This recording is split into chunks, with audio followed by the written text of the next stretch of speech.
네, 안녕하십니까? 지금부터 2025년 8월 한국은행 경제전망 분석 및 투자 전략 리포트 발표를 시작하겠습니다. 이번 리포트의 부제는 위태로운 균형 속 기회 탐색입니다. 오늘 발표는 두 개의 파트로 구성되어 있습니다. 첫 번째 파트에서는 2025년 8월 한국은행 경제전망의 핵심 내용을 분석하겠습니다. 보고서 요약을 시작으로 거시경제 전망과 양극화된 경제 구조를 살펴보고 보고서에 대한 평가로 마무리하겠습니다. 두 번째 파트에서는 이를 바탕으로 한 2025년 연말 투자 전략을 제시하겠습니다. 핵심 전략인 바벨 전략을 소개하고 구체적인 자산 배분과 결론을 말씀드리겠습니다. 먼저 보고서의 핵심 요약입니다. 이 슬라이드 중앙의 두 숫자가 현재 한국 경제의 양극화된 현실을 상징적으로 보여줍니다. 한국은행은 2025년 GDP 성장률 전망을 플러스 0.9%로 제시했지만 같은 하의 건설 투자 전망은 마이너스 8.3%라는 충격적인 수치를 기록했습니다. 이는 글로벌 AI 붐에 힘입은 수출 한국과 심각한 침체에 빠진 내수 한국이 위태로운 균형을 이루고 있음을 의미합니다. 이러한 환경에 대응하기 위해 저희는 성장과 안정을 동시에 추구하는 바벨 전략을 핵심 투자 해법으로 제시합니다. 다음은 한국은행이 발표한 핵심 거시경제 전망치입니다. 먼저 슬라이드 중앙의 표를 보시겠습니다. 2025년 GDP 성장률은 0.9%, 민간 소비는 1.4%, 재화 수출은 2.5%로 전망됩니다. 반면 건설 투자는 마이너스 8.3%로 매우 부진하며 경상수지 흑자는 1,100억 달러로 크게 확대될 것으로 예상됩니다. 오른쪽의 막대 그래프는 주요 기관들의 2025년 GDP 성장률 전망을 비교한 것입니다. 한국은행의 0.9% 전망치는 KDI와 국제통화기금의 0.8%, 현대경제연구원의 0.7%보다 소폭 높은 수준입니다. 우리 경제는 현재 두 개의 엔진이 완전히 다른 방향으로 움직이고 있습니다. 왼쪽 그래프는 쾌속 순항 중인 수출 엔진을 보여줍니다. 글로벌 AI 붐 덕분에 반도체 수출이 크게 늘면서 한국은행은 재화 수출 증가율 전망을 기존 마이너스 0.1%에서 플러스 2.5%로 대폭 상향했습니다. 반면 오른쪽 그래프는 동력을 잃어가는 내수 엔진의 모습입니다. 민간 소비 증가율은 1.4%에 그칠 전망이며 이는 정부의 단기 부양 체계에 의존하고 있어 향후 재정 절벽의 우려가 존재합니다. 특히 건설 투자의 급격한 위축은 내수 전반에 큰 부담으로 작용하고 있습니다. 이번 전망에서 가장 심각하게 봐야 할 부분은 바로 건설 부문입니다.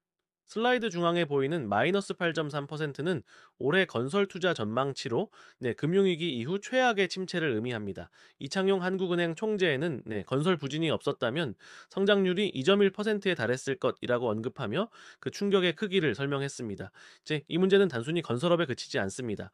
오른쪽 도식처럼 건설 투자 부진은 부동산 PF 부실로 이어지고 이는 다시 금융 시스템 전체의 리스크로 번질 수 있는 가장 큰 단일 위협 요인입니다. 실 대외적으로 가장 큰 변수는 미국 관세 정책이며 여기에는 비대칭적 리스크가 존재합니다. 슬라이드의 그래프와 저울 이미지를 보시면 무역 갈등이 완화될 경우 우리 GDP 성장률에 미치는 긍정적 효과는 플러스 0.1%에 그치는 반면 갈등이 격화될 경우의 부정적 영향은 마이너스 0.2%로 그 규모가 2배에 달합니다. 이는 리스크의 분포가 하방으로 크게 기울어져 있음을 의미하며 투자자들은 이러한 비대칭적 구조를 명확히 인지하고 부정적 시나리오에 대비해야 합니다. 이번 한국은행 보고서에 대한 평가입니다. 먼저 긍정적인 측면입니다. 첫째, 미국 관세 정책의 영향을 정량적으로 분석하는 등 방법론적으로 매우 상세하고 신뢰도가 높습니다. 둘째, 관세 정책을 무역, 금융, 불확실성의 세 가지 경로로 심도 있게 분해하여 분석했습니다. 셋째, 폭염과 폭우 같은 기상 이슈가 경제에 미치는 영향을 분석하여 시의적절하고 탁월한 인사이트를 제공했습니다. 전반적으로 데이터에 기반한 균형 잡힌 분석을 보여주었습니다. 하지만 일부 한계점에 대한 비판적 시각도 존재합니다. 첫째, 건설업의 심각한 위기가 소비 등 내수 전반으로 미칠 부정적 파급 효과를 과소평가했을 가능성이 제기됩니다. 둘째, 0.9% 성장은 반도체라는 단일 섹터와 단기 부양책에 과도하게 의존하고 있어 경제의 양극화 위험을 충분히 반영하지 못했다는 지적이 있습니다. 셋째, 보고서의 시나리오 분석 결과는 하방 리스크가 더 크다고 나오지만 최종적인 결론의 톤은 이를 명시적으로 강조하지 않아 분석과 결론 사이에 미세한 괴리가 있다는 평가입니다. 마지막으로 건설 부진과 금융 시스템으로 번질 수 있는 PF 부실 문제의 연결성을 더 명확히 다루었어야 한다는 비판이 있습니다. 이러한 양극화된 경제 환경에 대응하기 위한 핵심 투자 전략으로 저희는 바벨 전략을 제안합니다.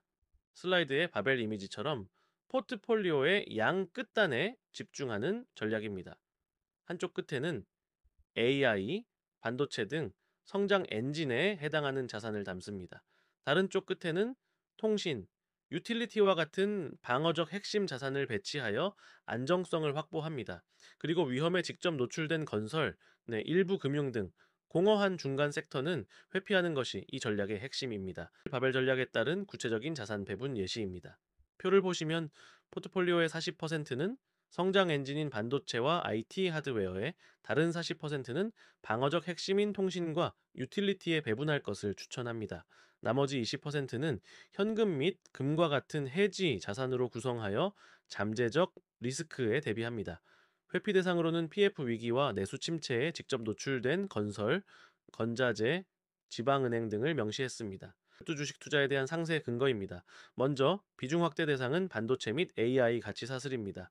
BOK의 수출 전망치 상향이 이를 뒷받침하는 가장 강력한 데이터입니다. 반대로 비중 축소 또는 회피 대상은 건설, 건자재, 그리고 PF 리스크에 노출된 금융주입니다. 마이너스 8.3%의 건설업 붕괴 전망이 주된 이유입니다. 마지막으로 통신, 유틸리티 등 고배당 방어주는 보유 전략을 추천합니다.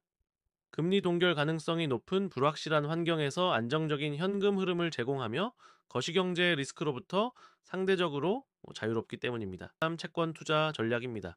슬라이드의 도식을 보시면 한국은행은 정책적 딜레마에 빠져 있습니다.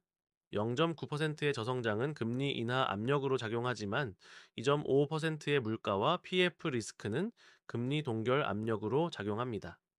이러한 상황에서는 장기 국채의 매력이 낮습니다. 대신 건설 및 PF 리스크와 무관한 우량 등급 회사채에 투자하여 안정적인 이자 수익, 즉 크레딧을 확보하는 전략이 유리합니다. 다음은 통화, 즉 원달러 환율에 대한 전망입니다. 환율은 상충하는 힘들의 충돌로 높은 변동성이 예상됩니다. 한편에서는 1100억 달러의 막대한 경상수지 흑자가 원화 강세 요인으로 작용하지만, 다른 한편에서는 미국 무역 리스크와 글로벌 위험 회피 심리가 원화 약세 요인으로 작용합니다. 따라서 뚜렷한 방향성을 예측하기 어려워 환해지를 하지 않는 포지션은 추천하지 않습니다. 또 마지막으로 대안자산입니다. 현 경제 상황에서는 무역 갈등이 격화되거나 PF 위기가 현실화되는 꼬리 위험 테일 리스크에 대비할 필요가 있습니다. 이러한 하방 리스크에 대한 해지 전략으로 포트폴리오의 일부를 금과 같은 전통적인 안전자산에 배분하는 것이 유효한 전략이 될 수 있습니다. 표 결론을 말씀드리겠습니다. 2025년 한국 경제는 0.9% 성장이라는 숫자 이면에 견고한 수출과 붕괴 직전에 내수라는 심각한 구조적 양극화를 안고 있습니다. 시스템적 위협인 건설 부문의 침체와 대외 불확실성을 고려할 때 가장 현명한 투자 접근법은 바벨 전략입니다. 슬라이드 중앙의 그림처럼 성장 엔진인 AI 및 반도체 수출주에 과감히 투자하고 방어적 핵심 자산인 고배당주로 포트폴리오를 보호하며 위험에 노출된 공허한 중간 섹터는 철저히 회피하는 것이 2025년 하반기 시장을 성공적으로 항해하는 핵심이 될 것입니다. 이상으로 발표를 마치겠습니다. 경청해 주셔서 감사합니다. 여러분 즐겁게 들으셨죠? 본 자료는 참조용으로만 사용해 주시고 구독과 좋아요를 부탁드립니다.